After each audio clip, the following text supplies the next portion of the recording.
இப்ப வந்து நான் உங்களுக்கு புதுசா ஒரு ரெசிபி ஒன்று செய்து காட்ட போறேன். ஈவினிங் டைம்ல டீ ஊத்தி போட்டு டீயோட சாப்பிடக்கூடிய ஒரு ஸ்வீட் தான் நான் இப்ப செய்து காட்ட போறேன். ரவையில செய்து காட்ட போறேன். பாருங்க, ரவைக்கு தேவையான பொருட்கள் வந்து ரவை எடுத்திருக்கிறேன். இது வறுக்காத ரவை. இனித்தான் நான் வறுக்க போறேன். வறுக்காத ரவை 2 கப் எடுத்திருக்கிறேன். அதுல வந்து சுகர் வந்து 1 கப் எடுத்திருக்கிறேன். மற்றது மில்க் பவுடர், மற்றது மாஜரின் தட்டுக்கு பூச, மற்றது வெனிலா, இது வந்து ஜெலி கொஞ்சம் எடுத்து வச்சிருக்கிறேன். இவ்வளவுதான் இதுக்கு தேவையான பொருட்கள்.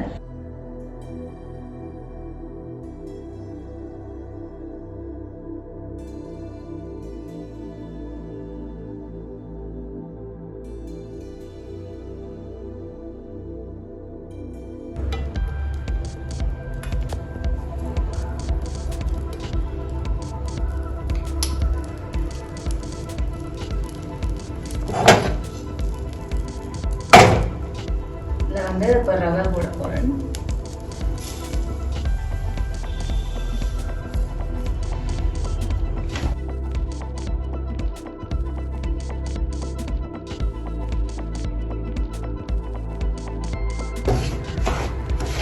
இது வந்து நல்லா வறுபடணும்.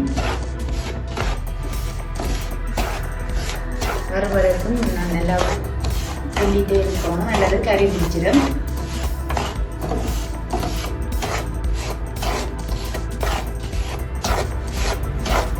பதினஞ்சு நிமிஷத்துல இந்த ஸ்வீட் வந்து செய்து முடிக்கலாம். டீயை ஊற்றிட்டு நீங்கள் டக்குன்னு செய்து முடிச்சு உங்களோட குழந்தைகளுக்கு கொடுக்கக்கூடிய மாதிரி நல்ல ஒரு ஸ்வீட் தான் நான் இப்போ செய்து காட்டுறேன்.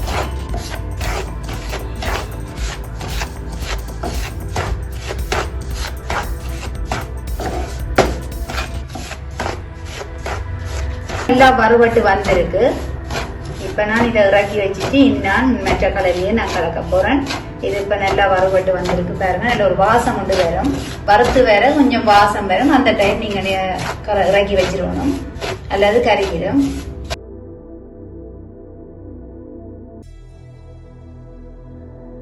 இப்ப வந்து நான் ரேர் செட் பண்ணி வச்சிருக்கிறேன். அந்த கலவையை நான் கலந்த உடனே இதுல கொட்டணும் பண்றதுக்காக நான் இதை ரெடி பண்ணியிருக்கிறேன். இதுல வந்து கொஞ்சமா மாஜரின் கொஞ்சம் பூசி விட போறேன்.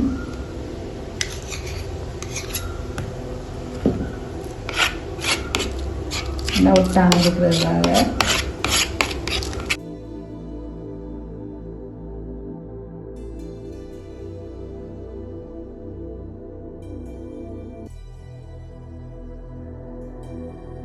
இப்ப வந்து நான் பூசி எடுத்துட்டேன். இதுல வந்து மாஜரின் கொஞ்சம் பூசி எடுத்திருக்கிறேன். இப்ப வந்து நான் கலவை கலந்த கையோடையே நான் இதுல கொட்டி டக்குன்னு கட் பண்ணணும். வேணும்னு சொன்னா அந்த கலவை வந்து இறுகிடுமன்றதுக்காக தான் நான் இதை பூசி ரெடியா எடுத்து வச்சிருக்கிறேன். பாருங்க, இதை ஒரு பக்கம் எடுத்து வைக்கிறேன். இப்ப வந்து நான் கலவை வந்து கலக்க போறேன். இதுல வந்து 200 கிராம் வந்து சீனி எடுத்திருக்கிறேன். அடுத்தது 125 மில்லி லிட்டர் தண்ணி விட்டுருக்கிறேன்.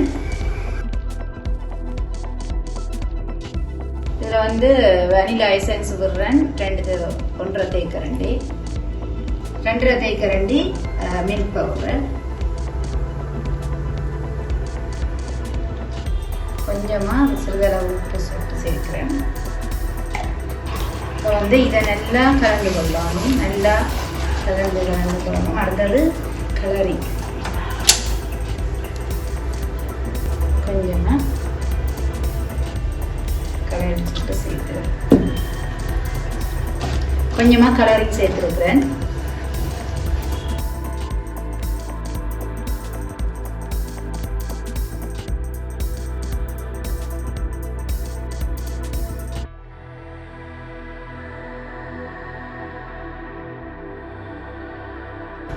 இது இப்படியே வந்து நல்லா கலக்கி கொண்டே இருக்கணும். கொஞ்சம் அந்த ஒரு கொஞ்சம் இழுபடுற மாதிரி வரும்போது நாங்கள் ஒரு இறக்கி ரவையோட கிண்டணும். அப்படியே அடி பிடிக்க விடாம அப்படியே கிண்டிட்டு இருக்கணும்.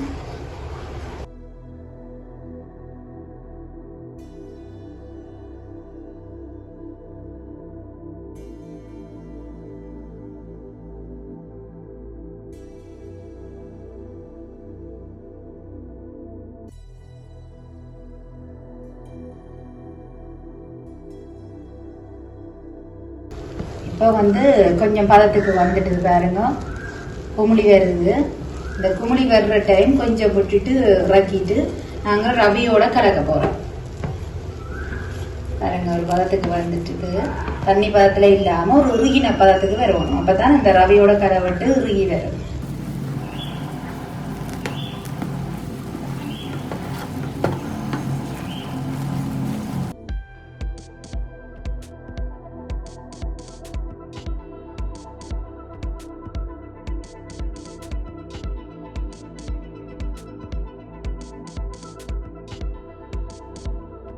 இப்போ வந்து பதத்துக்கு வந்துட்டு பாருங்க, நல்ல ஒரு பதத்துக்கு வந்துட்டு இப்போ நான் ரவியோட கலக்க போறேன். இந்த கலவையை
சுவையான ஒரு ரெசிபி ஒன்று செய்திருக்கிறேன். ரவையில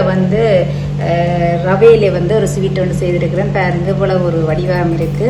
நான் கிரீன் கலர்ல வந்து கலரிங் கொஞ்சம் போட்டு நான் செய்வேன். நான் கொஞ்சம் வடிவாக இருக்கட்டுமெண்டு பாருங்க எப்படி இருக்குண்டு. இதை நான் கட் பண்ணிட்டு தான் இனி நாங்கள் சாப்பிடக்கூடிய மாதிரி இருக்கு. இப்போ வந்து செய்து காட்டிட்டேன் பாருங்க. சூட்டோடையே கொஞ்சம் நீங்க வெட்டி எடுத்து வச்சிருவோம் வேண்டாம், அப்புறம் இறுகிடும் வெட்ட கஷ்டம். அவ கொஞ்சம் சூட்டோட இருக்கும் போதே நீங்க வெட்டி வச்சிருவோம். ஏன்னா ரவையில வந்து மில்க் இது எல்லாமே கலந்துருக்கிறபடியா இறுகிடும்.